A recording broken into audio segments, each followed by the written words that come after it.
Dagdag ng mga pulis nang makarating sa lugar, doon na isinagawa ng 3 suspect ang maitim na balak. Okay ka lang? Ano ha? Bitawan mo ako. Huwag mo to. Diyan ka lang. Kumakulit ah. Ano Huwag ba? gumalaw. Huwag mo to. Tulong! Tulong! Kamaingay. Kumakulit. Kamaingay. Bitawan mo ako! Wag! Ayon kay Joseph, naunang manghalay itong si Peter. Habang hinahalay ni Peter, si Carla, hinahawakan sa kamay ni Ryan itong biktima, sa 2 kamay. Habang nanonood naman itong si Joseph. Sa salaysay ni Joseph sa mga pulis, halinhinan nilang ginahasa si Carla. Sumunod si Ryan at panghuli itong si Joseph. Tumutulo ang luha ni Carla habang siya ay hinahalay. Dahil sa kalasingan po siguro, hindi na niya nagawang manlaban.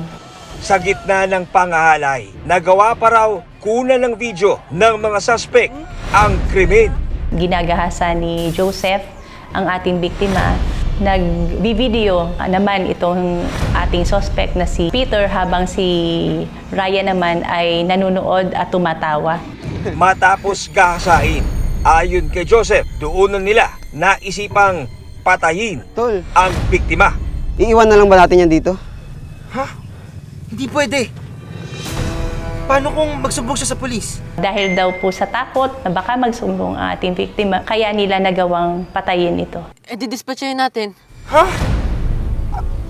Paano? Ryan, hawakan mo yung kamay.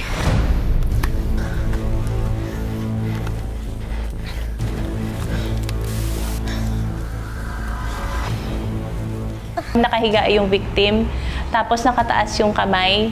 Sa taas ng kamay po, may naghahawak habang sinasakal po. Si Peter din po. Pero sinakal din ni Joseph.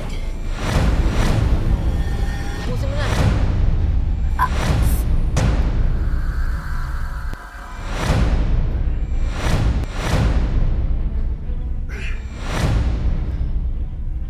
Pagkatapos ng panghahalay at pagpaslang, doon na nagawang iwan ng mga suspect ang biktima.